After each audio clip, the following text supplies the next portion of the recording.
नमः संस्कृताय। आशा करते हैं आप सभी लोग बहुत अच्छे से होंगे और ठीक ठाक पढ़ाई कर रहे होंगे, समास प्रकरण को अच्छे तरह से पढ़ रहे होंगे। देखिए कल के कमेंट में हमने देखा कि जो है कुछ लोग लास्ट में कह रहे थे कि सर यहाँ पढ़ते यहाँ आता है, इसके बाद भूल जाता है। थोड़ी सी उस विषय पे मैं बात करूँ। मैं आपके कमेंट बाद में भी देखता रहता हूँ, वीडियो बाद में भी चलाता हूँ, तो आपके कमेंट देखता हूँ कि क्या आपकी बात, कुछ लोगों की बातें मैं नहीं देख पाता हूँ, है ना, कुछ कमेंट करते हैं।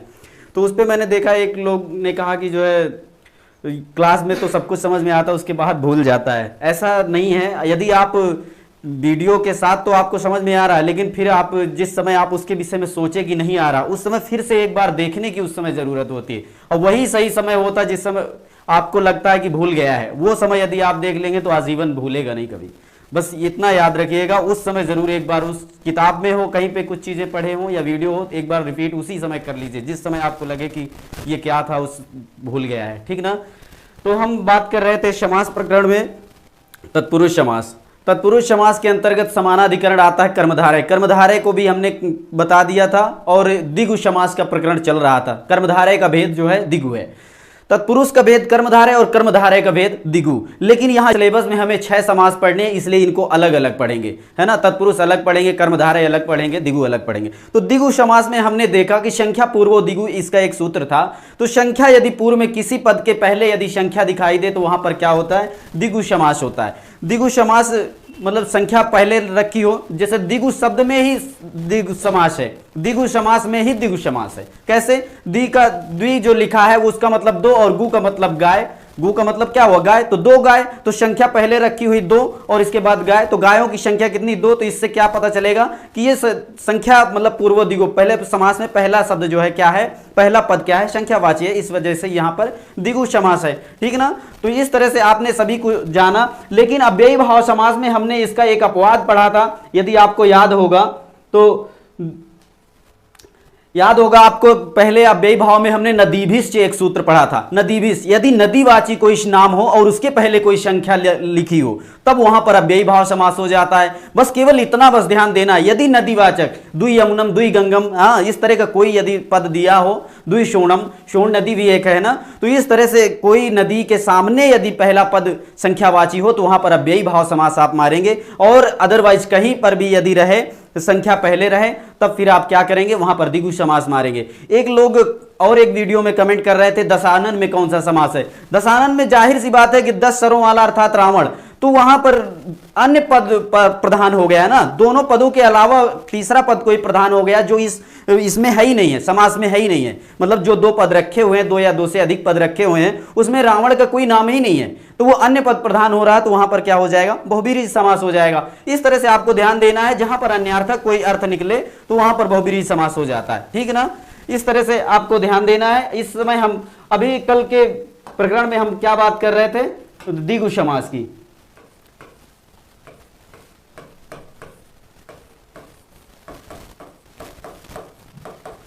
द्विगु समास, है ना।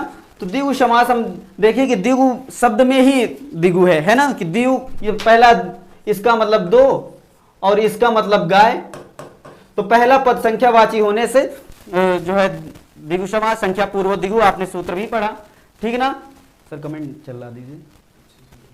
तो कल एक जैसे नवरात्र एक पद आया था, नवरात्र, इसका समास विग्रह हमने किया था, नवा नाम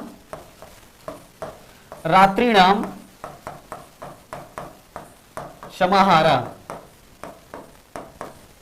है ना, ये हमने देखा। तो नवरात्रियों का समूह जो है वो क्या होता है, नवरात्रि होता है। यहां पर ये देखना कि पहला पद क्या है, संख्यावाची है ना, संख्यावाची है। और इसके रात्रि के विषय में बात कर रहा है कि नवरात्रियों का समूह, तो क्या हो गया, नवरात्रि हो गया, यहां पर द्विगु समास हो गया। नहीं ठीक, हम बाद में पी लेंगे, रखा है, चलिए ठीक है, हम ले लेंगे, ठीक। तो नवा नाम रात्रि नाम समाहारा हमने बताया था कि कल थोड़ा सा मंथली हमें थोड़ा सा कंफ्यूजन रहता है, हिंदी के महीने में थोड़ा सा हमें कंफ्यूजन रहता है, इंग्लिश का महीना हमें सब याद रहता है, हिंदी वाला थोड़ा सा तो हमें याद नहीं था कि नवरात्रि किस महीने में आता। तो चैत्र की नवरात्रि तो अभी बीत गई है ना, तो ये चैत्र की नवरात्रि, एक अश्विन का हमने अगहन बोल दे रहे थे शायद कल की वीडियो में, तो वो हमें महीने से कोई लेना देना नहीं है, केवल हमें यह देखना कि नवरात्रियों का समूह हमें कहां कहां मिल रहा है। तो वो समाहार का मतलब होता है समूह, समाहार का मतलब क्या होता है? समूह, ठीक ना। तो नवरात्रियों का समूह जहां है तो यहां पर संख्या दिया हुआ है पहले से, इसलिए यहां पर द्विगु समास होगा। ये अभी आपके टेस्ट में पूछा गया था सवाल, यही वाला टेस्ट। ये टेस्ट अभी आपने 1-2 टेस्ट दिए हैं, इसी में एक सवाल था, है ना। नवरात्रों का समूह जी, नवा नाम रात्रि नाम समाहार। रागिनी पांडे जी, देवव्रत पांडे जी, चंद्रधर राम, शेर बहादुर, भारती राजपूत, जानवी जी। जानवी जी क्या हुआ, वॉइस नहीं आ रही क्या, आवाज में कोई दिक्कत?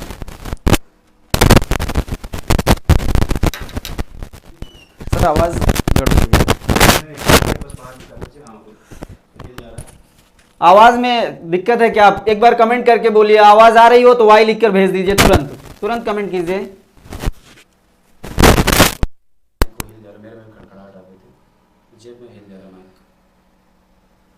धैर्य खत्म होगा, बहुत इंपॉर्टेंट टॉपिक है शेर बहादुर। अच्छा हाँ ग्रीन दिख रहा है, आ रही है आवाज?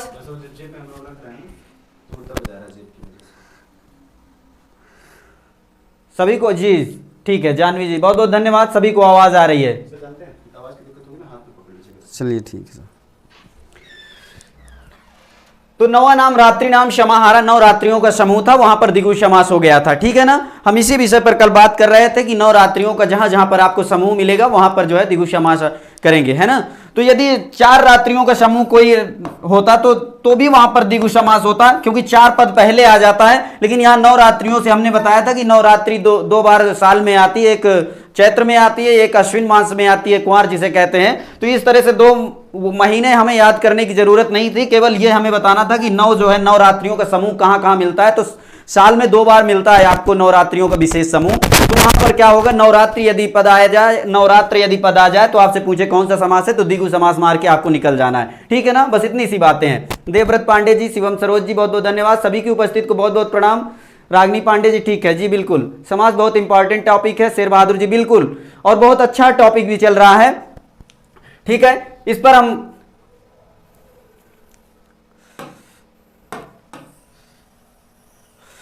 पर हमने कल चर्चा कर लिए थे।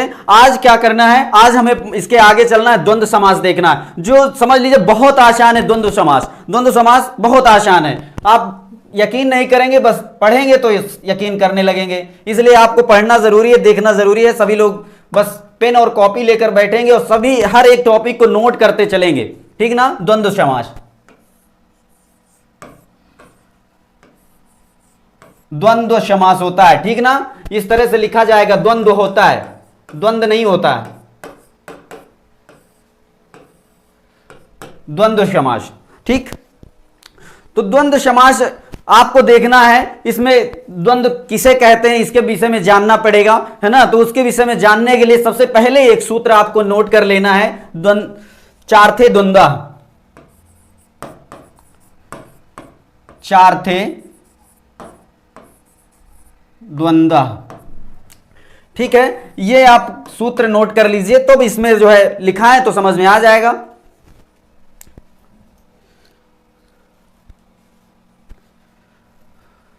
त्रिफला क्या होगा, एकता शुक्ला, त्रिफला 3 फलों का समूह, यहां पर द्विगु समास होना चाहिए। यदि अन्यार्थक कोई, इसका अर्थ हम और तो नहीं जानते, यदि कोई और अन्य अर्थ निकलता हो, त्रिफला का कुछ और कहते होंगे, तब वहां पर बहुब्रीहि हो जाएगा। यदि 3 फलों से केवल मतलब होगा तब यहां पर द्विगु समास होगा। 3 फलों का समूह, यदि यह अर्थ निकलेगा तब यहां पर द्विगु समास होगा। लेकिन त्रिफला हमें मिला नहीं अभी तक, लेकिन त्रिफला का यदि और कोई, त्रिफला और किसी चीज को कहते नहीं होंगे, जैसे सेब को सेब ही कहते हैं, आम को आम ही कहते हैं, त्रिफला को त्रिफला ही कहते होंगे, है ना। या त्रिफला कोई और शब्द हो, 3 फलों का समूह होगा तो इसमें द्विगु समास होगा। या त्रिफला को किसी और चीज से लिया जाता हो, कोई और नाम हो इसका, तो वहां पर बहुब्रीहि समास हो जाएगा, ठीक है। यदि आप जानती हो मैडम जी तो आप ही बता दीजिए। एकता शुक्ला जी, त्रिफला किसी और चीज को कहते हैं तो आप बताइए, तब वहां पर बहुब्रीहि समास हो जाएगी। यदि 3 फलों का समूह है तो फिर यहां पर क्या हो जाएगा, द्विगु समास हो जाएगा, ठीक है।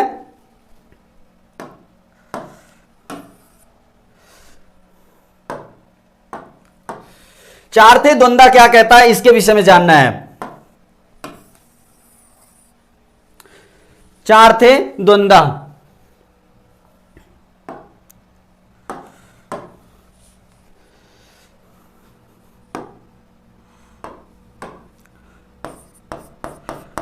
जब दो या दो से अधिक, जब दो या दो से अधिक पद रखे जाते हों,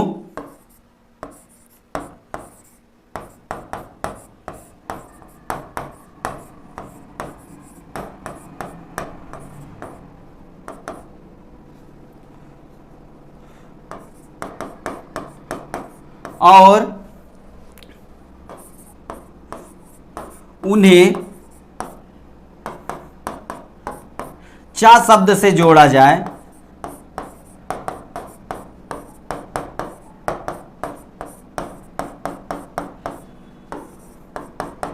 तब वहां द्वंद्व समास होता है।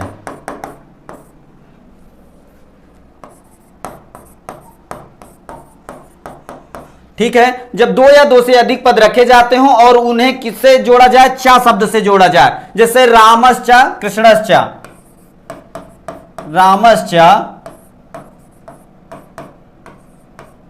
कृष्णश्चा, तो यहां पर जो चा शब्द से जोड़ा गया है, ये चा दो लगे हुए हैं, इन चा शब्द से जोड़ा जाएगा जहां पर, वहां पर द्वंद्व समास होता। और चा को हिंदी में क्या कहते हैं, और कहते हैं। चा को हिंदी में क्या कहते हैं, और कहते हैं। तो यहां पर इसका क्या मतलब निकलेगा, राम और कृष्ण, राम और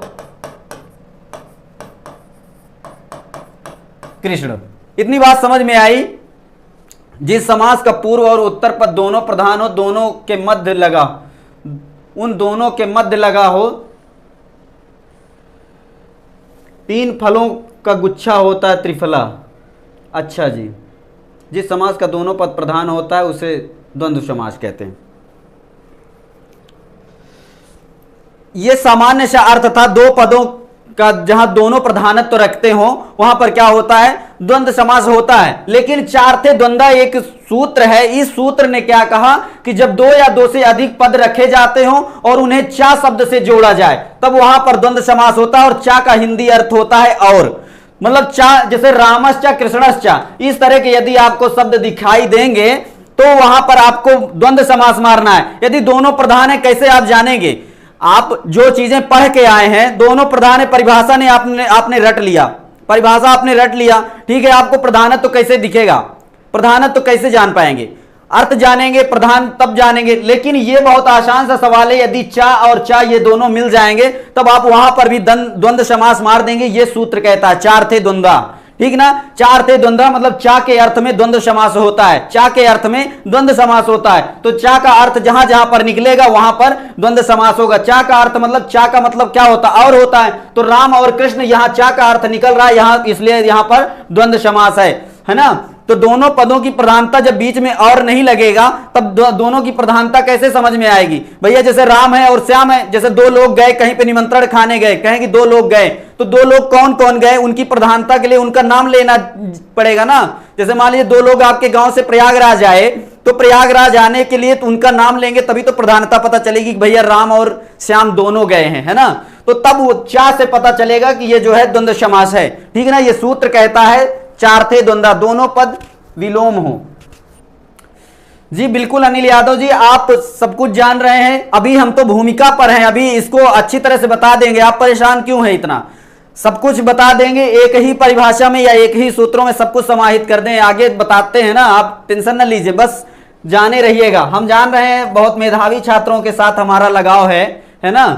तो अभी ये सूत्र क्या कहता है, यदि देख लीजिए, इस सूत्र का यदि आप मतलब उपयोग में नहीं समझते कि ये फालतू है, तो आप ये जाने रहिए कि फालतू नहीं है। चार थे, बाद में डाट डाट कर देगा, आपसे सवाल एक पूछ लेगा, ऐसा पूछ लेगा, चार थे डाट डाट डाट डाट, और फिर चार विकल्प दे देगा, तब आपको यहां पर द्वंद्वा लिखना पड़ेगा और इस तरह के सवाल पूछता है। याद रखिएगा, आपके टेस्ट में कई सवाल इस तरह से मिल सकते हैं बाद में, और नहीं टेस्ट में मिलेंगे। यूपी टेट की परीक्षा में कोई ऐसा एग्जामिनर ये नहीं है कि बाधित है कि आप जितना पढ़े उतना ही पूछेगा, वो स्वतंत्र है और वो जो भी पूछना चाहे पूछ सकता है। इसलिए आप याद रखिए कि चार थे द्वंद्वा होता है, तो चार थे द्वंद्वा में चार थे इस तरह लिख देगा, और या तो इसको चा कर देगा और अर्थे कर देगा, है ना, और फिर इधर डॉट डॉट कर देगा, फिर क्या होगा, तो चार ऑप्शन में आपको द्वंद्व भरना पड़ेगा। ठीक ना, इस तरह के सवाल आपसे बन सकते हैं, जाने रहिएगा। चा अर्थ में क्या होता है, द्वंद्व समास होता है, जहां पर चा होता है वहां पर द्वंद्व होता है, चा का मतलब और होता है, तो जहां पर दो पदों को जोड़ा जाएगा वहां बीच में और लगाएंगे, ये सामान्य सी बात है।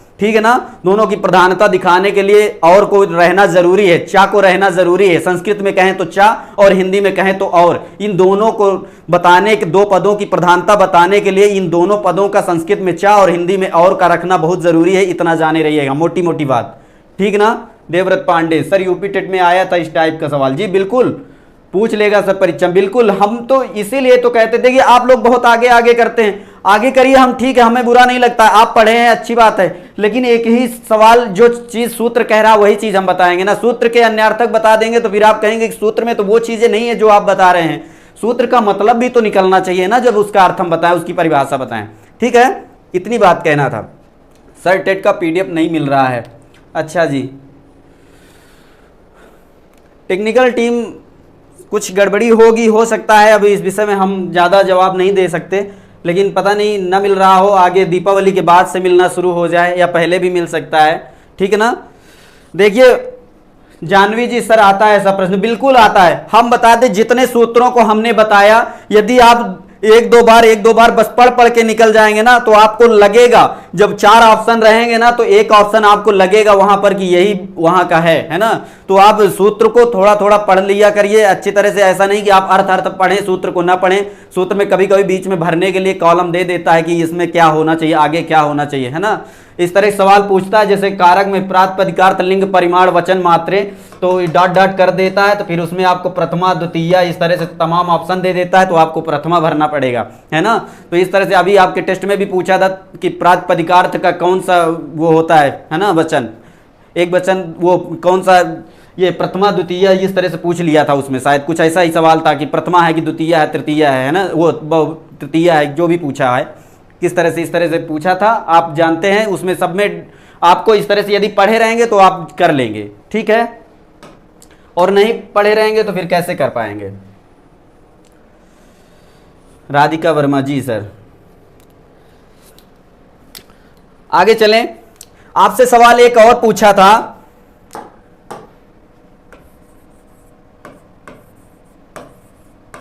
शायद यही पद था क्या, द्वादश में कौन सा समास है? Devvrat Pandey ji, Ranjana Verma, good evening. द्वादश पद में कौन सा समास है? द्वादश पद में कौन सा समास? उसी में देखिए, इसको भी लिखते जाइए, ये सारे उदाहरण आप लिखते जाएंगे जो अभी चार थे द्वंद्व है ना। द्वादश हो गया, और देख लीजिए पंचविंशति,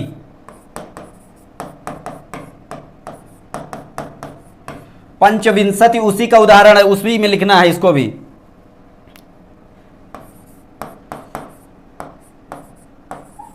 एकादश, ठीक ना। इस तरह से कई सारे गिनतियों वाले सवाल आपसे पूछता है, गिनती वाले सवाल जो पूछता है उसमें भी द्वंद्व समास होता है, वो कैसे होता है वो चीज जान लीजिए। जैसे द्वादश हो गया तो दो, द्वादश में क्या निकले, द्वा का मतलब दो हो गया, दो और 10 ऐसा हो जाएगा। पंचविंशति में क्या हो जाएगा, 5 और 20। एकादश में क्या हो जाएगा, 1 और 10। तो चार अर्थे, चा का मतलब और होता है, तो चार अर्थे द्वंद्व। यहां पर देख लीजिए 5 और 20 बराबर 25 हो जाएगा। 20 और 5 जुड़ेगा तो कितना हो जाएगा, 25 ही होगा। इसी तरह से 1 और 10 जुड़ेगा तो 11 हो जाएगा। इसी तरह से 2 और 10 जुड़ेगा तो भी 12 हो जाएगा। इस तरह से इन संख्याओं को, यदि दो पदों वाली कोई संख्यावाची शब्द पूछता है आपसे, तो आप वहां पर द्वंद्व मारिएगा, है ना। ऐसा ना करिएगा कि यदि आपसे 63 पूछ लिया जाए, है ना, 63, तो 63 में आप पूछे कि भैया इसमें तो 2 त्रि है और सत है, तो इसमें से तो 300 मार दें, ऐसा नहीं है। 63 का मतलब होता है 30। यहां पर द्वंद्व समास नहीं होगा, ठीक ना, यहां पर द्वंद्व समास नहीं होगा। लेकिन द्वादश में द्वंद्व समास है, 2 और 10, 5 और 10, क्योंकि 63 में 30 जो है वो केवल अपने आप का बोध करवा रहा है, उसमें कुछ जुड़ा नहीं है। एक 63 होता तब वहां पर द्वंद्व समास होता, 2 63 होता तब वहां पर द्वंद्व समास होता, ठीक ना। इस तरह से आप जाने रहिए, जहां पर दो संख्याओं को जोड़कर बताया जा रहा हो वहां पर द्वंद्व समास होगा। इस तरह का सवाल अभी आपके टेस्ट में पूछा गया था एक, सर ये द्वंद्व समास है, सच में संस्कृत बहुत कठिन है। रोशनी वर्मा जी बिल्कुल कठिन नहीं है, आप परेशान मत होइए। क्या कठिन लगता है? द्वादश जैसे संख्या है, संख्या पूर्वो दिगु आप तो पढ़ लिए, किसी संज्ञा के पहले यदि संख्या लगी होगी तब वहां पर द्विगु समास होता है। आसान भाषा में समझ लिए, पहले संख्यावाची पद हो और बाद में कोई संज्ञा हो तब वहां पर क्या हो जाता है, वहां पर द्विगु समास हो जाता है। लेकिन यहां पर दो संख्याओं का बोध करवा रहा है, कितना, जैसे राम और कृष्ण, दो लोगों का बोध करवा रहा है, राम और कृष्ण, तो यहां पर दो लोगों का बोध करवा रहा है, इसलिए इसमें से द्वंद्व समास है। दोनों पद अपने आप में प्रधान है, ये और जुड़ने से दोनों की प्रधानता दिखती है कि दो लोगों को बताया जा रहा है तो दोनों इंपॉर्टेंट है। यदि दोनों इंपॉर्टेंट ना होते तो राम को केवल बताता तो राम केवल रहता, है ना। तो यहां पर दोनों को बताने के लिए बीच में और जोड़ा गया और ये कहता है चा अर्थे द्वंद्वा, चा जहां पर लगा रहे और जहां पर लगा रहे वहां पर द्वंद्व समास हो जाता है दो लोगों को बताने के लिए। तो इसी तरह से संख्या, दो संख्याएं हैं, द्वादश में 2 और 10 मिलाकर द्वादश मतलब 12 होता है ना। 12 की संख्या क्या होता है, 2 और 10 मिला के 12 बनता है, संस्कृत में उसे द्वादश कहते हैं। इसी तरह पंचविंशति, है ना, एकादश या फिर त्रयोदश, चतुर्दश, पंचदश, है ना। इस तरह से कोई संख्या आए, यदि आपको दो संख्याओं का योग वहां पर दिखाई दे रहा है तब वहां पर दो संख्या या दो से अधिक संख्याएं दिखाई दे रही हो, है ना, तब वहां पर क्या हो जाएगा, द्वंद्व समास हो जाएगा। ठीक है, इतनी बात जानना था, इसके 4 थे द्वंद्व के संदर्भ में। ठीक है, आगे चलते हैं।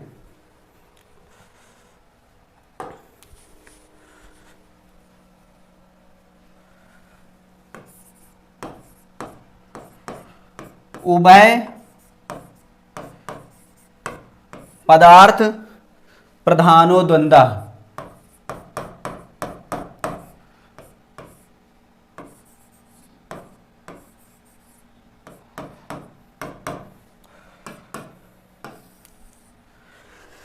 कुछ लोग इतना हड़बड़ाए हुए हैं, किताबें लेके पढ़ लिए हैं, बस उतना किताबी ज्ञान, बस उतने से काम नहीं चलेगा। कुछ अलग यदि आपको कुछ करना है या लोगों से कुछ अलग मंजिल दिखाना है, पाना है, तो थोड़ा सा लीक से हटके काम करना ही पड़ेगा। लीक में तो सभी चलेंगे, एक झुंड जो होता है उसका कोई चेहरा नहीं होता है, लेकिन झुंड से जब यदि आप बाहर चलेंगे तो थोड़ा सा लगेगा, लोगों को लगेगा कि नहीं इस व्यक्ति में तो कुछ तो काबिलियत है ना। तो थोड़ा सा कुछ अलग जानने के लिए किताबों से कुछ लोगों ने जान लिया है कि बस इतना ही पूछेगा, ऐसा नहीं है, कुछ भी पूछ सकता है, क्या नहीं पूछेगा, है ना। तो 4 थे द्वंद्व, आप उसमें देखकर बहुत घबरा गए कि ये किताबों में लिखा नहीं है। किस किताब में नहीं लिखा?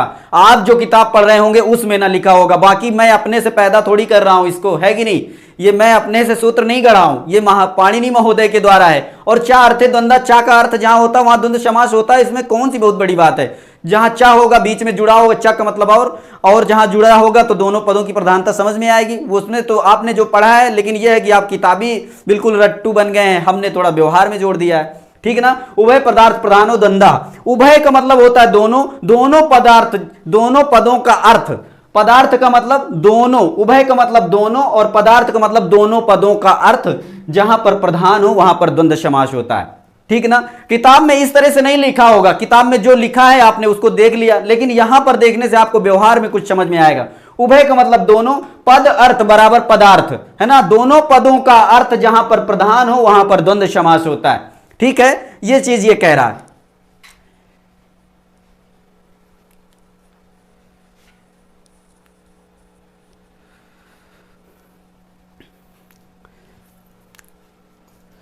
अब इसमें नोट कर लीजिए,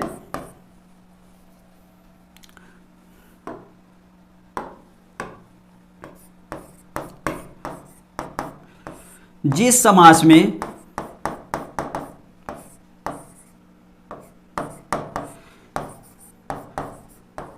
प्रायः दोनों पद प्रधान हो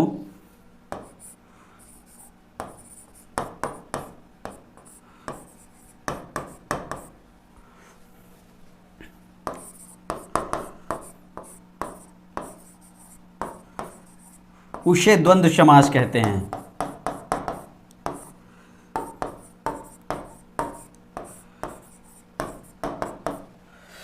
जिस समास में प्रायः दोनों पद प्रधान हो वहां पर द्वंद्व समास होता है। वही चीज जो आप पहले बता रहे थे वो चीज अब आया है, क्योंकि सूत्रार्थ है। सूत्र यदि नहीं रखेंगे तो पहले अर्थ कैसे बता देंगे? जो सूत्र रखा था उसके हिसाब से अर्थ वो समय रखे, अब जो सूत्र रखा गया उसके हिसाब से अब अर्थ रख रहे हैं, ठीक ना। तो जिस समास में प्रायः दोनों पद प्रधान हो उसे क्या कहते हैं? द्वंद्व समास कहते हैं। यदि सूत्रार्थ लेंगे तो दोनों पदों का अर्थ प्रधान हो वहां पर द्वंद्व समास होता है। ठीक है, दोनों तरह से क्लियर हो गया। सर इतरेतर द्वंद्व और समाहार और एक शेष ये तीनों पहचानेंगे, परीक्षा में आए तो इसको बता दीजिए। रागिनी पांडे जी, आज जो आप पढ़ेंगे ना ये इतरेतर, एक शेष और समाहार, ये जिंदगी में आपको कभी भूलेगा नहीं, मैं वादा करता हूं, कभी आप भूलेंगी नहीं। बस आप साथ देते रहिए बस। तो दोनों पदों की प्रधानता कैसे देखेंगे वो देख लीजिए, एक उदाहरण देख लीजिए। हरि हरौ, हरि हरौ, हरि हरौ ये पद में क्या समास है? द्वंद्व समास है। हरि हरौ में पूछेगा कौन सा समास है, तो द्वंद्व समास है। इसका सामासिक विग्रह करेंगे तो क्या हो जाएगा? हरिश्चा हरश्चा, हरिश्चा और हरश्चा। इसका अर्थ जो होगा, हरि का मतलब विष्णु, विष्णु, और हर का मतलब होता है शंकर।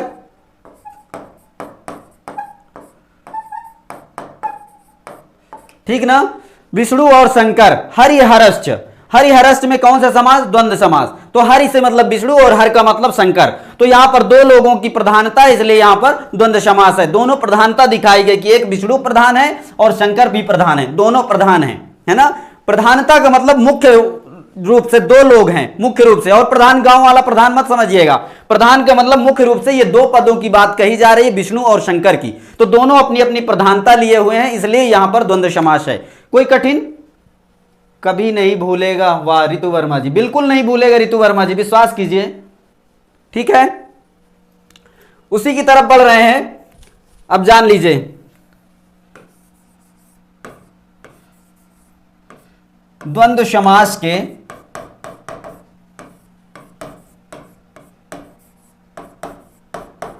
प्रकार। द्वंद्व समास के कितने प्रकार हैं? 3 प्रकार। एक कहानी से आपको जोड़ते हैं तो फिर बताते हैं, तब आपको कभी भूलेगा भी नहीं। कितने लोगों ने ट्रेन में सफर किया? रिजर्वेशन बोगी वाले में, उसमें नहीं, चालू वाले में नहीं, रिजर्वेशन बोगी में। रिजर्वेशन बोगी में मान लीजिए ये आपकी लेटने वाली सीट है, ठीक है, लेटने वाली सीट। तो एक सीट में एक लोगों का जो है रिजर्वेशन होता है, आप सभी जानते हैं। मान लीजिए रिजर्वेशन में यहां पर एक व्यक्ति का रिजर्वेशन है, एक व्यक्ति का रिजर्वेशन है, वो आराम से क्या हुआ? लेटा है, कहीं जा रहा है और वो आराम से लेटा है। एक रिजर्वेशन बोगी की एक सीट एक व्यक्ति के लिए कंफर्ट रहती, मतलब वो आराम से उसके लिए बुक रहती है। तो उसमें वो व्यक्ति जो रिजर्वेशन करवाया था वो लेटा था। मान लीजिए दूसरा व्यक्ति किसी बाद में दूसरे स्टेशन से चढ़ा और उसने कहा, क्या कहा कि मुझे भी बैठने की जगह दे दीजिए। उसने कहा कि मुझे भी बैठने की जगह दे दीजिए। तो थोड़ा सा उसने पैर खिसका लिया और उसको कहा कि ठीक है बैठ जाओ। तो पैर की तरफ वो चुपचाप बेचारा बैठ गया, पैर की तरफ चुपचाप बैठ जाए। जो लोग रिजर्वेशन करवाए होते हैं वो बिल्कुल कुंभकर्ण की तरफ पड़े होते हैं ना, उनका भाई पैसा लगा है, आराम से पड़े हैं, कोई दिक्कत नहीं। तब दूसरा व्यक्ति आएगा कहे भैया थोड़ा सा बैठा लीजिए, बैठने की जगह नहीं है। तब ये चलो उसका वेटिंग में मान लीजिए रिजर्व वो था, है ना, टिकट। तब वो क्या किया कि कहा कि चलो ठीक है, अच्छा बैठ लो, पैर खिसका लिया, कहा कि इधर बैठ जाओ, तो बैठ गया चुपचाप। अच्छा रात्रि का समय आया तो उस क्या किया, वो बैठे बैठे रात्रि थोड़ी काट लेगा। तो वो जो जिसका रिजर्वेशन था वो तो आराम से लेट गया सीट में, क्या किया, लेट गया। तब वो जो बाद में आया था बैठा था पैर की तरफ, तब वो भी क्या किया, धीरे से चुपचाप वो भी उसी में सट गया, क्या किया, वो भी लेट गया उसी सीट में, दोनों लेट गए। क्या हुआ, इधर वो लेटा था और इधर वो लेटा था, दोनों। तो इधर उधर इधर उधर इधर उधर इधर उधर दोनों, है ना, इधर उधर दोनों, मतलब एक सीट में दोनों लेटे थे, एक इधर, है ना, इधर इधर लेटे थे दोनों तरफ। तो यहां पर जब दोनों पदों की प्रधानता रहती है तो इसे क्या कहते हैं, इतरेतर कहते हैं। ये अभी जाने रहिएगा। तो दोनों लोग लेटे थे एक सीट में, ठीक ना। अच्छा रात्रि में क्या हुआ, जो पैसा लगाया भैया वो सोचा कि मैं अकेले के लिए पैसा लगाया हूं और ये साला बीच में आके ये भी लेट गया है। तब उसने क्या किया, चुपके से एक लात मार के उसको जो है नीचे गिरा दिया। तब सीट में कितने आदमी बचे, एक बचा। प्रधानता 2 सीटों की, मतलब 2 सीटों को एवरेज रखने वाली वो सीट थी। 2 लोग लेट सकते थे, 2 लोग लेट सकते थे, लेकिन बचा कितना इस समय, एक आदमी बचा उस सीट में। तब इसको क्या कहेंगे, एक शेष कहेंगे। अभी केवल 2 चीजों को जान लीजिए, जैसे सीता रामऊ, सीता रामऊ हो गया, तो यहां पर सीता और रामो में यहां पर क्या है, इतरेतर समास है। यहां पर दोनों का नाम लिया गया है, सीता और रामो। इतरेतर का मतलब ये दोनों, 2 लोगों से मतलब रखा गया कि 2 लोग होंगे तो वहां पर इतरेतर रहेगा। लेकिन एक शेष, जब उसने लात मार के उसको गिरा दिया, एक बचा, तब यहां पर एक शेष के लिए उदाहरण क्या हो जाएगा, रामऊ। रामो लिखने से ये केवल राम का बोध नहीं कराता है, रामा रामो 2 राम का बोध कराता है। इसका मतलब इसके पहले कोई ना कोई है, या तो आप इसका समासिक विग्रह जब करेंगे तो रामश्च, रामश्च कर दीजिए, या सीताच, रामश्च कर दीजिए। दोनों अर्थ निकलेंगे रामो का, रामो का दोनों अर्थ निकलेगा। सीता राम का मतलब सीता साथ में है तो सीता रामो हो जाएगा, है ना। रामश्च रामश्च 2 रामों की बात करेगा। तो यहां पर इस कहने का केवल मतलब यह था कि यदि एक पद दिखाई दे, एक पद दिखाई दे तो एक शेष, यदि 2 पद दिखाई दे इस तरह से तो यहां पर इतरेतर समास हो जाएगा। इधर उधर इधर उधर, मतलब एक सीट में 2 लोगों की बात कही गई, जो कहानी के माध्यम से हमने समझाया कि 2 लोगों की यदि प्रमुखता दिखाई दी जाए तो वहां पर इतरेतर समास। यदि एक कह के दोनों का बोध करवाए, हमने कहा कि सीट में क्षमता 2 लोगों की थी लेकिन नाम एक रखा गया, मतलब एक लोग लेटा था। यहां पर 2 लोगों का नाम है लेकिन नाम केवल रामो रखा गया। सीताराम इसमें जुड़ा है, या 2 रामों की व्याख्या की गई है, लेकिन रामो रखने से 2 लोगों का बोध हो रहा है, लेकिन सिंगल नाम रखने से केवल यहां पर एक शेष मात्र, इसका द्वंद्व समास का यह एक शेष उदाहरण है। ठीक ना, एक शेष का उदाहरण है। समझ में आ गया। रंजना वर्मा, इतरेतर अच्छे से समझ में आ गया, अब नहीं भूलेंगे जी। सीतश्च रामश्च, रागिनी पांडे जी, बिल्कुल सभी यदि मन से देखेंगे तो हमने कहा कि एक सीट रही, उसमें एक व्यक्ति लेटा था जिसने रिजर्वेशन करवाया, दोबारा एक व्यक्ति अगले स्टेशन में आके चढ़ गया, वो भी उसी में रात्रि में लेट गया। तो एक इधर लेटा है एक इधर लेटा है, मतलब सीट चौड़ी थोड़ी रहती, 2 लोगों की लेटने लायक रहती है मान लीजिए। तब 2 लोगों, एक इधर एक इधर, एक इधर एक इधर, तब ये इतरेतर हो गया, मतलब 2 लोगों की प्रमुखता दिखाई गई इसलिए इतरेतर। यहां पर 2 लोगों की प्रमुखता दिखाई गई इसलिए इतरेतर। फिर उसने क्या किया, रात में इसको लात मार के गिरा दिया और अकेले सोने लगा, तो एक कितना बचा, एक शेष बचा। क्या बचा, एक शेष बचा। तब यहां पर ये रामो रख दिया गया, ये सीता यहां से गायब हो गया। केवल रामो के विषय में यदि आपसे पूछेगा कि रामो में कौन सा समास है, तब आप बताइएगा एक शेष द्वंद्व समास है। ठीक ना, रामो के विषय में केवल पूछेगा तो एक शेष द्वंद्व। यदि सीता रामो में पूछेगा कौन समास है तो इतरेतर समास, इतरेतर द्वंद्व समास। इतरेतर द्वंद्व इसलिए है क्योंकि यहां पे दोनों पदों की प्रमुखता दी गई है, यहां पर केवल एक पद की प्रमुखता देकर 2 लोगों का बोध कराया गया है, इसलिए यहां पर एक शेष द्वंद्व समास होगा। इतनी बात समझ में आ गई। रामो कहने से रामश्च रामश्च हो जाएगा। 2 रामों की बात होती है, जैसे रामा रामो होता है तो एक राम 2 राम और बहुत से राम, मतलब किसी व्यक्ति का नाम हो, जैसे मान लीजिए आप में ही देवव्रत पांडे हो या रागिनी जी हो, कोई भी हो, यदि आपके जैसा ही किसी और का भी नाम हो सकता है ना, तो 2 लोग यदि एक साथ होंगे तो क्या हो जाएगा, 2 लोगों का नाम कि भैया रामो रामो हो गए या रागिनी रागिनी हो, देवव्रत देवव्रत हो गए, है ना, इस तरह से हो जाता है ना। तो 2 लोगों का नाम, किसी नाम की बात करिए, भगवान राम की बात नहीं कर रहे हैं। जैसे राम हो गया तो रामश्च रामश्च 2 रामों की बात कर रहा है ना। इस तरह समझ में आ गया। किसी को कोई डाउट हो तो बताइए। समझ में आ गया। यदि मान लीजिए 2 लोग थे, यहां पर केवल एक का नाम रख दिया गया, रामो 2 वचन में लिखा गया है। यहां पर जब भी यह पद अकेले रखा जाएगा इसमें 2 वचन रखा रहेगा, ये जाने रहिएगा। 2 वचन में रहेगा तो समझ लीजिए कि 2 लोगों की बात कर रहा है, इसके साथ कोई ना कोई और व्यक्ति जुड़ा हुआ है। जैसे बालका बालको 2 बालक, है ना, रामौ रामा रामा रामौ, दो राम, तो यहां पर ये दो लोगों की व्याख्या कर रहा है, इसलिए यहां पर एक शेष द्वंद्व है, लेकिन दो लोगों की। यदि इसको समास विग्रह करेंगे तो समास विग्रह यदि करेंगे तो यही विग्रह निकलेगा जो इसका निकलेगा, हाँ वही विग्रह इसका भी निकलेगा, लेकिन एक शेष है। एक शेष का मतलब केवल एक ही लिखा रहेगा, वहां पर आपको दिखाई देगा।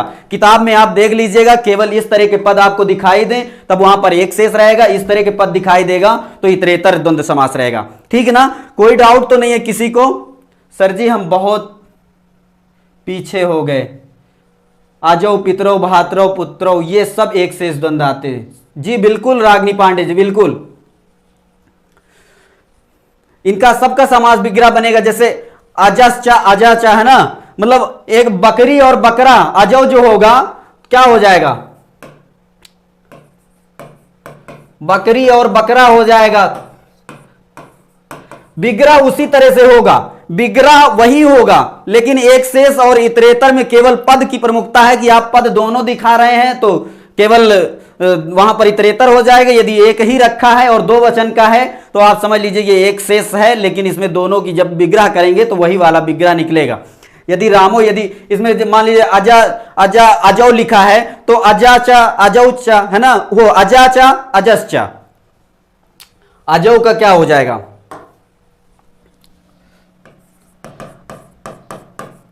अजौ में जो है इसमें क्या है, एक शेष द्वंद्व है, एक शेष द्वंद्व। ठीक ना, इसका समास विग्रह यदि करेंगे तो अजाच अजस्चा। ठीक ना, अजा मीन्स होता है बकरी, और चा का मतलब और यहां पर जोड़ दीजिए, और अज मतलब क्या होता है, बकरा, अज मीन्स बकरा, तो बकरी और बकरा। ठीक ना, इसी तरह से पितरो जो है तो माता और पिता, इसमें सब का समास विग्रह जो होगा वही तरह से होगा। यदि एक दिया था, केवल इसको दिया था तो आप देख लीजिए एक शेष है, दोनों दिया होता है इस तरह से दिया होता,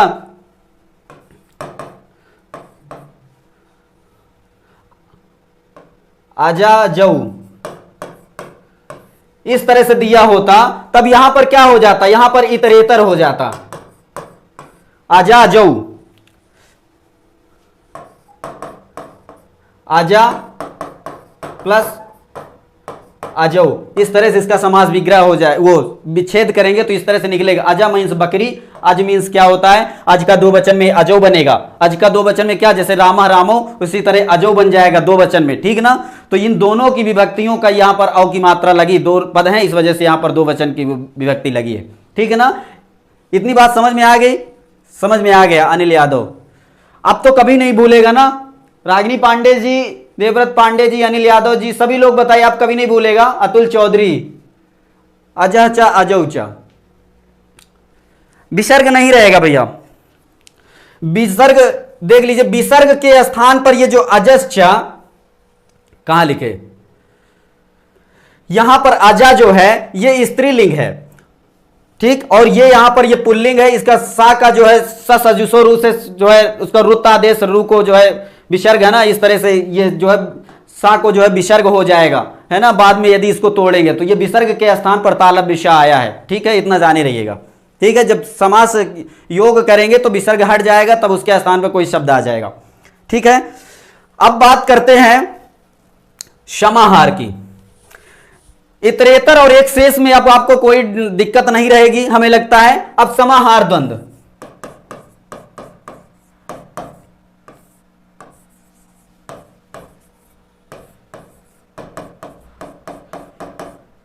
समाहार द्वंद्व समास। समाहार जो होता है, समाहार को एक तरह से आप इसका क्ल्यू लिख लीजिए, समाहारम, समाहारम।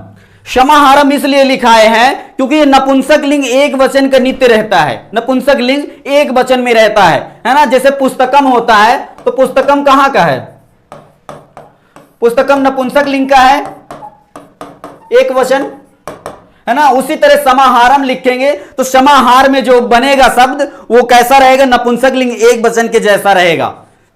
इतनी बात क्लियर हो गई, बहुत ज्यादा आगे परेशान मत होइएगा। हरिहरों में भी इतरेतर समास हो सकता है, हरिहरों में, बिल्कुल हरिहरों में इतरेतर समास आई है, हरिहरों में इतरेतर समास है। लेकिन यदि हरव लिख जाता, केवल हरव के बारे में आपसे पूछता, तब यहां पर जानते क्या हो जाता, यहां पर केवल होता एक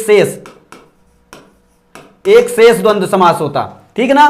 क्योंकि इसके ये हरव का मतलब ये द्वितीय मतलब द्विवचन का ये जो इंगित करता है, जैसे बालका बालको रामा रामऊ, तो इस तरह से ये दो वचन की इंगित करता है, दो वचन की परिभाषित कर रहा है, तो इसलिए इसके पहले कोई ना कोई शब्द है। इसका मतलब इसके पहले ये हर है, हर का जो है हर पुल्लिंग में, जैसे रामा रामऊ होता है तो हर का हरव हो जाएगा, ये पुल्लिंग है, और ये भी हरि भी पुल्लिंग है, तो यहां पर जो है हरि लगा है इसके साथ, ठीक ना, ये चीज जाने रहिएगा। अच्छा, इसको ये हरि को बाद में क्यों नहीं रखा गया, इसके लिए भी एक सूत्र आया है, वो सूत्र भी जान लीजिएगा, अभी बाद में हम उसकी चर्चा करेंगे, हरि बाद में क्यों नहीं रखा गया है, ठीक है।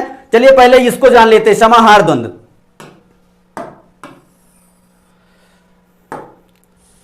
सर ये नपुंसक लिंग में होता है जी, रागिनी पांडे जी, बिल्कुल नपुंसक लिंग में समाहार द्वंद्व होता है, ठीक है।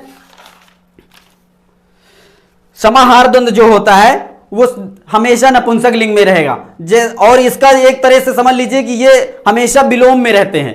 द्वंद्व समास तो हमेशा एक दूसरे के विलोम रहते, विपरीतार्थक, मतलब एक तरह जैसे हाथ और पैर हो गया है ना, और जैसे एक तरह से दुश्मन कह सकते हैं, जैसे चूहे का दुश्मनी किससे, बिल्ली से, तो ये सारे समास में इस तरह के आएंगे, आपको समझ में आ जाएगा। तो ये नपुंसक लिंग में रहेगा, नपुंसक लिंग एक वचन में आप समझ लीजिएगा, और दो पदों से आपको समझ में आ जाएगा कि यह द्वंद्व समास का है। जैसे पाणिपादम, पाणिपादम में आपसे पूछेगा कौन सा समास है, तो पाणिपादम में समाहार द्वंद्व समास है। कौन सा समास है, समाहार द्वंद्व समास, है ना। तो इसमें पाणी का मतलब होता है हाथ, और पाद मीन्स पैर, और बीच में और जोड़ दीजिए, ठीक ना, पाणिपादम हो गया। इस तरह से बहुत सारे, आपको केवल ये जो मां है ना, समाहारम से आपको मकार वाला जोड़ना है। नपुंसक लिंग आप समझ लीजिए इतना, नपुंसक लिंग तो आप पहले भी पढ़ के आए, अभी अव्ययी भाव में भी आपने पढ़ के आए, तो यहां पर जो है मकार आपको दिखाई देगा, और दो पद पाणी और पादम, है ना, दो पद दिखाई दे, और बाद में नपुंसक लिंग एक वचन जैसा रूप दिखाई दे, तो आप वहां पर समाहार द्वंद्व मार दीजिएगा। इसका कोई क्ल्यू नहीं है, इतना केवल जाने रहिएगा। दो पद दिखाई दें जो अपने आप में प्रधानत्व रखते हो, अपने आप में प्रधान हो, लेकिन बाद में आपको क्या दिखाई दे, नपुंसक लिंग एक वचन जैसा रूप दिखाई दे, तब वहां पर समाहार द्वंद्व मार दीजिए, क्योंकि समाहार द्वंद्व नपुंसक लिंग एक वचन में नित्य होता है, ठीक है। जैसे मुख नेत्रम जी,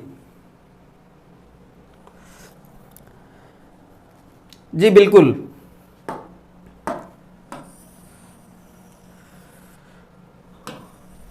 ये थी अभी तक भूमिका, है ना। अब इसके बारे में केवल लिखना मात्र शेष रह गया है। तो सभी को एक शेष, इतरेतर और समाहार, ये सब कुछ समझ में आ गया होगा, सभी को लगभग समझ में आ गया है। यदि नहीं समझ में आता, एक बार वीडियो फिर से देख लीजिएगा, सबको समझ में आ जाएगा। बहुत कठिन नहीं है, बहुत आसान समास है ना। हमने बताया था कि आप एक बार यदि पढ़ लेंगे तो कभी आपको भूलेगा नहीं, और वाकई ये कभी नहीं भूलेगा, ठीक है। तो द्वंद्व समास के प्रकार हम पढ़ रहे थे।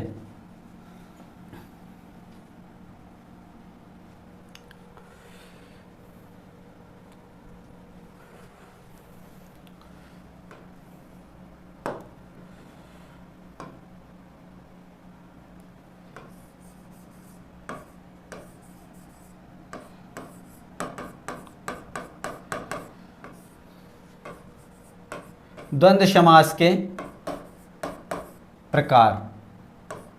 प्रकार तो आप जान ही गए, तीन प्रकार होते हैं, है ना। द्वंद्व समास के तीन प्रकार होते हैं, यहां पर लिख लीजिए। द्वंद्व समास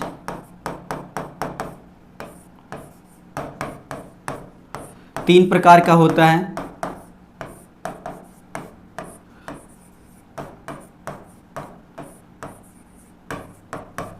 ठीक है, इतनी बात समझ में आ गई। द्वंद्व समास कितने प्रकार का, तीन प्रकार का। पहला नोट कर लीजिए, इतरेतर द्वंद्व समास,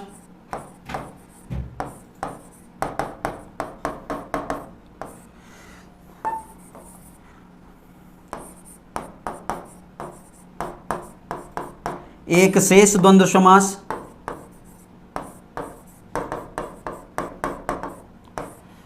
और तीसरा क्या है, समाहार द्वंद्व समास।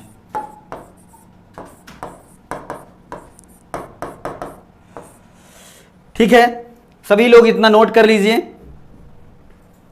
इतरेतर द्वंद्व समास आपने जाना, दो पदों की प्रमुखता रहती है, मतलब दो पद साथ में रहेंगे, ये जुड़ा रहेगा, ठीक ना, दोनों पद रहेंगे, इसमें केवल एक रहेगा लेकिन दोनों की प्रधानता रहेगी, दोनों की प्रधानता रहेगी।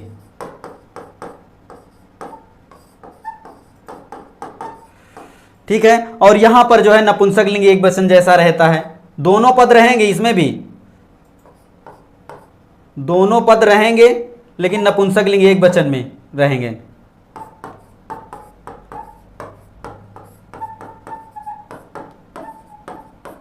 ठीक है, आगे चलें।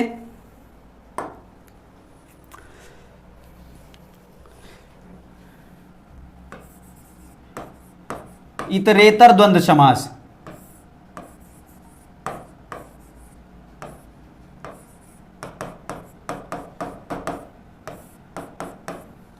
इतरेतर द्वंद्व समास क्या है, इसके बारे में नोट कर लीजिए।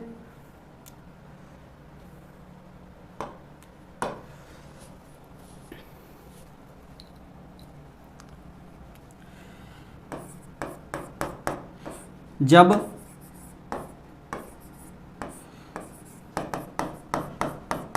द्वंद्व समास में आए हुए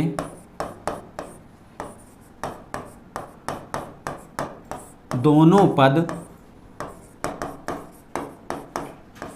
अपना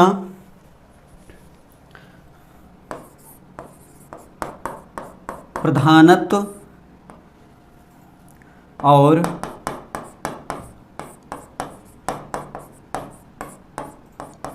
व्यक्तित्व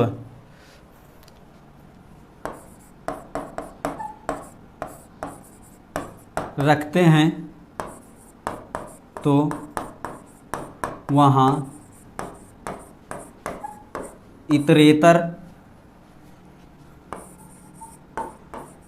द्वंद्व समास होता है।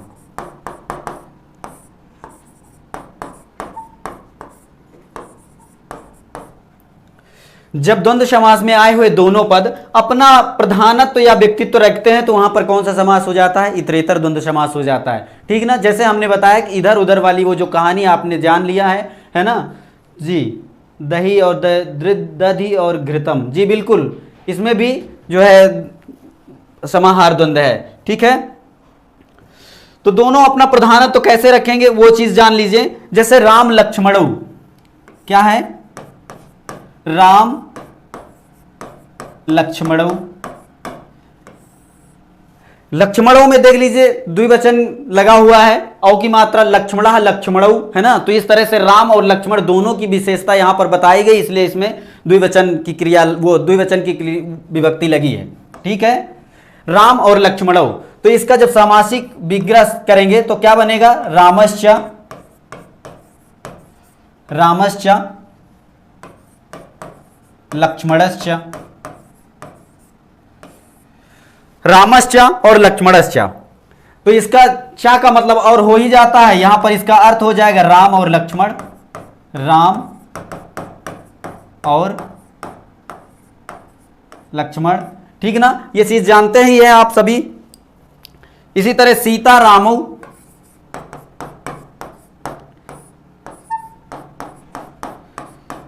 सीता रामौ,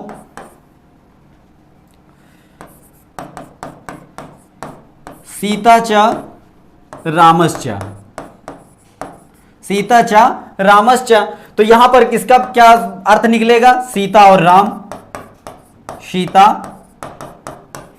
और राम। ठीक है, यहां पर हमने एक चीज बताया था, रामो यदि पद आ जाएगा, ये वाला पद केवल ये पद आ जाएगा तो ये राम लक्ष्मणों का भी अर्थ निकालेगा। यदि इस तरह का सवाल आपसे समासिक विग्रह करेगा नहीं, यदि समासिक विग्रह पूछेगा कि रामों का समासिक विग्रह क्या होगा, तो इसका बहुत सारा अर्थ निकलता है। समासिक विग्रह आपसे पूछेगा नहीं, ये बिल्कुल आप निश्चिंत रहिए। यदि आपसे पूछता भी है तो राम के साथ सीता हो सकती है, राम के साथ लक्ष्मण हो सकते हैं, या राम दो बालक राम हो सकता है ना, कोई दो बालक हो जिनका राम नाम हो, जैसे रामश्च रामश्च, एक राम दो राम, मतलब जैसे रामा रामो होता है एक राम दो राम, बालका बालको एक बालक दो बालक, है ना। उसी तरह से रामो यदि पूछ लेता है तो समासिक विग्रह करवाएगा, तो आप जान लीजिएगा कि सीता च रामश्च रामश्च लक्ष्मणश्च, इस तरह से कुछ भी हो सकता है ना। यहां मान लीजिए लक्ष्मण रामा कर देता, लक्ष्मण रामो कर देता है ना, किसी तरह से यदि विग्रह करवाएगा तो कुछ भी हो सकता है। ठीक है, इतनी बात जान रहे हैं। चलिए आगे देखते हैं। कृष्णार्जुनो,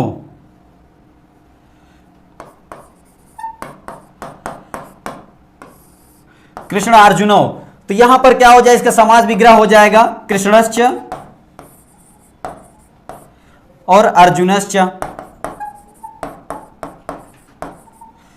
कृष्णश्च अर्जुनश्च, इसका अर्थ हो जाए कृष्ण और अर्जुन।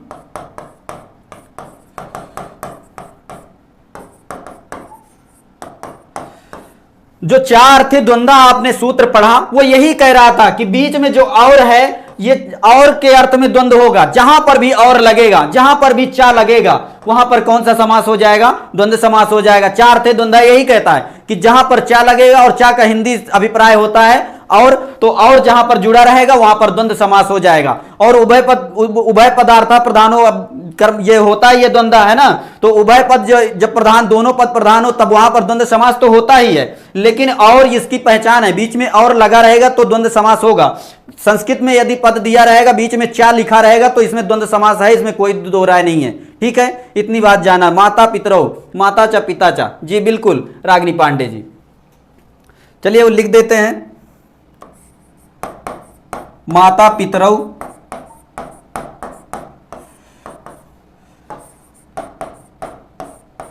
माता च पिता च। ठीक है, यहां पर क्या हो जाए, माता पिता,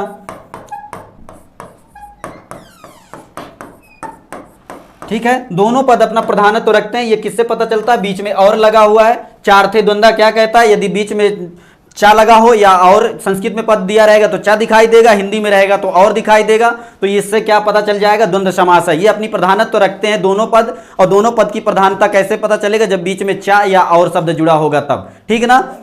आज की कक्षा को बस यहीं पे रोकते हैं। कल जो है हम इसके एक शेष के विषय में बात करेंगे, एक दो उदाहरण और इसका दे देंगे हो सकेगा तो, नहीं तो फिर एक शेष चलेंगे और समाहार के विषय में बात करेंगे। वैसे तो आपने भूमिका में देख लिया, ईंटें की तराई हो गई, केवल नींव निर्माण करना है, घर को बनाना है ना, तो सब कुछ आप जान गए हैं। आगे बात करेंगे कल के टॉपिक पर। आज बस यहीं पर रोक दीजिए इसको, और पढ़ाई करते रहिएगा, जैसे भी रहिए। वीडियो को यदि नहीं समझ में आता, एक दो बार आप देखते रहिएगा। ठीक है, बस आज के लिए यहीं पर इजाजत दीजिए। नमः संस्कृताय।